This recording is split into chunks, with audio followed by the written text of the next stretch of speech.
집중이 되면 개인 기초 연구에 대한 연구비가 감소되지 않나 그런 우려가 있는데, 제가 제안드리기로는 그런 기초과학 연구에 대한 집중을 하되 그런 개인 기초 연구에 대한 투자는 감소되지 말았으면 하는 바람입니다. 이상입니다. 실은 토론자한테 주어진 내용이 4가지 이슈에 대해서 얘기를 하는 걸로 저는 이해하고 있어서 그 이슈별로 제 얘기를 잠깐 전개해 보려고 합니다. 첫 번째 이슈가 지속적으로 기초 연구에 대해서 지속적 투자 확대냐 아니면 적정 비중을 설정해야 되느냐 이런 내용이었습니다. 제가 드릴 수 있는 답은 너무 당연한 답이어서 기초 연구에 대한 정부의 R&D 투자는 제 견해로는 계속 투자가 확대돼야 될 것이라고 생각하고요. 아까 통계를 보니까 투자가 최근 많이 늘었는데 세계적인 순위나 이런 거는 답보 상태라는 그런 통계가 보이던데, 그래서 어떤 새로운 정부 지원 제도나 이런 얘기를 하시는 것 같았습니다. 그런 것들부터 좋은데, 뒤집어서 보면 현상 유지를 위해서도 그 정도 필요한 게 아닌가 하는 그런 식으로 해석할 수도 있을 것 같고요.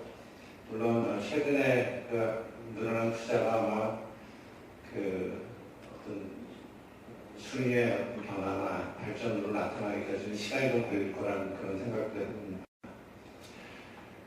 그래서 기초연구에 대한 정부 R&D 투자를 계속 확대되는 게 저는 중요하다고 생각하고, 특히 퍼블릭 섹터 R&D 예산은 기초연구에 더 집중적으로 투자하는 것이 바람직하다고 생각합니다.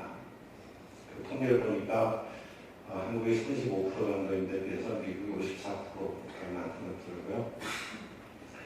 그리고 어차피 프라이빗 섹터 R&D 투자는 실험 연구에 집중될 것이기 때문에 국가의 미래를 담보하기 위한 기초 연구에 대한 중장기적 투자는 아무래도 정부의 몫이 되는 게 옳다고 생각합니다. 그리고 두 번째 이슈가 기초과학연구원 IBS에 집중 지원하는 게 옳으냐, 아니면 균형 지원하는 게 옳으냐. 이 부분에 대해서는 제가 지금 서울대 자연대 학장으로 있으면서 전국 자연대 학장협회 회장이기도 합니다. 그런데 그 전국 자연대 학장협의회의 분위기는 상당히 살벌합니다. 그래서 균형 지원이 당연히 돼야 된다고 저는 생각을 하고 있고요. 솔직히 많은 학장협의회에서 이번에 합의를 하면 성사하는 분위기가 굉장히 많은데, 너무 특정인들, 특정 과학자들, 특정 지역에 집중되는 거 아니냐, 너무 지나치다는 의견이 많이 있고요.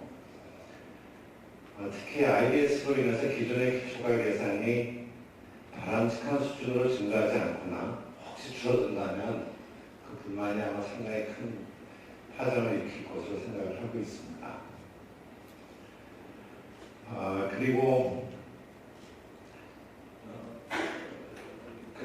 P인용 상위 1% 논문 비중을 획기적으로 높이려는 노력을 하고 계신 것 같은데, 그러려면 특히 중견 및 신진학자들에게 더 많은 투자가 필요하다고 생각하고 있고요.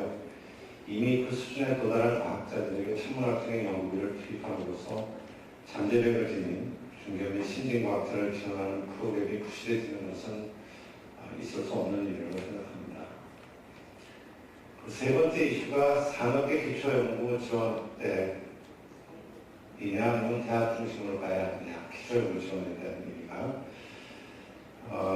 제가 대학이기 때문에 이 문제에 대해서도 제 답은 너무 당연합니다.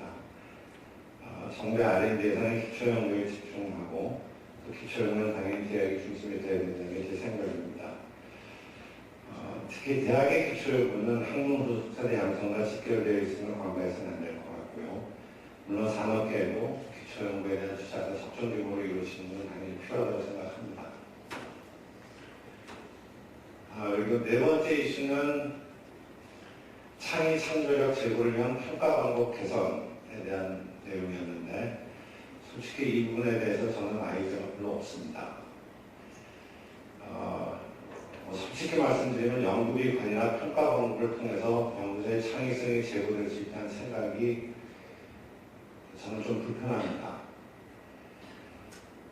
그렇지만 연구비관리는 가급적 단순화해서 연구자의 연구상이 좀 더 편리해지기를 바라고 또 연구비 종류에 따라서는 신청 시 진입장벽을 좀 낮춰주기를 바라기도 합니다.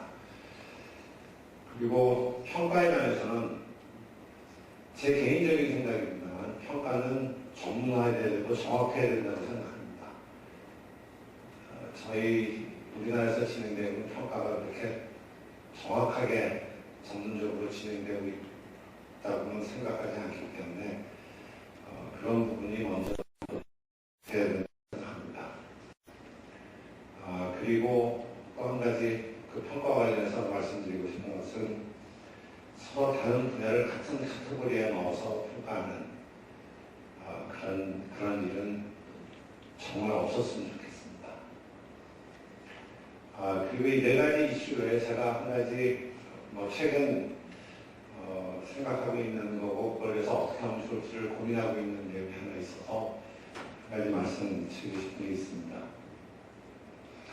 제가 오랫동안 그 수학올림피아드, 국제수학올림피아드 학생들을 데리고 참가하면서 이번에 우리나라가 처음으로 세계 국제수학올림피아드에서 1등을 했었습니다.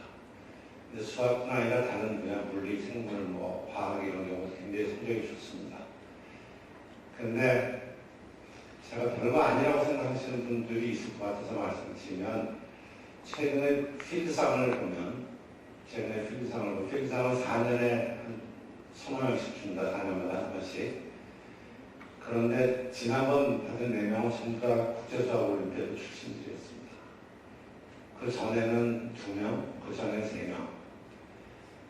그러니까 이게 노벨상이나 필드상하고 그렇게 관련이 없는 그냥 단순히 고등학교 경시대회 정도가 아닙니다.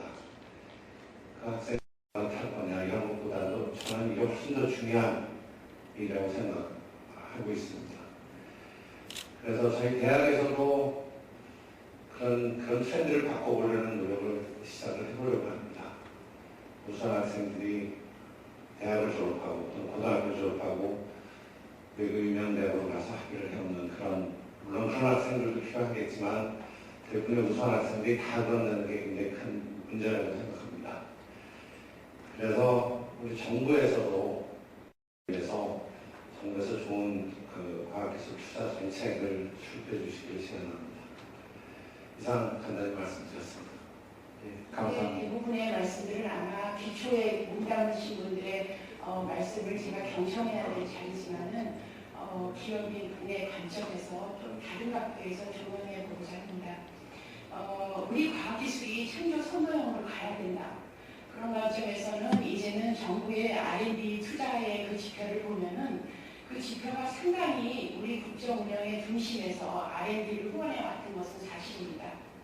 다만 우리 정부가 그동안에 R&D 머니를 디스트리뷰터하는 역할을 했지 정말 기획을 했느냐, 우리 과학계를 정말 위해서 후원을 해줬냐, 이런 관점에서 보면은 정부 먼저 스스로 조금 반성하고 앞으로는 조금 바뀌어야 되지 않나 하는 그런 강한 목소리를 가지고 있습니다. 그래서 정부의 그 가장 잘된 정책으로 창의를 잘 실현한 이스라엘의 예를 보면은 과감하게 얘기합니다. 전혀 간섭하지 않았다. 어떠한 지표도 보지 않고 그들이 잘할 수 있게 우리는 도와주기만 했을 뿐이다. 이렇게 얘기하고 있습니다. 저는 이런 정신에서 앞으로 우리가 창의적인 그 연구 자세가 나올 거라고 생각을 합니다. 실제로 규제를 이렇게 완화하면은 한 사람들이 모랄 해저드에 빠질 것 같지만은 실제로 과학기술계를 리딩하는 리더가 온전한 역할을 할 수 있도록 하는 것이야말로 우리 과학기술계가 발전할 수 있는 일이 아닌가 하는 생각이 들고요. 그런 면에서 그 성과 지표를 한번 살펴봤습니다. 기획과 맞물리는 성과 지표야말로 우리를 능동적으로 경인하게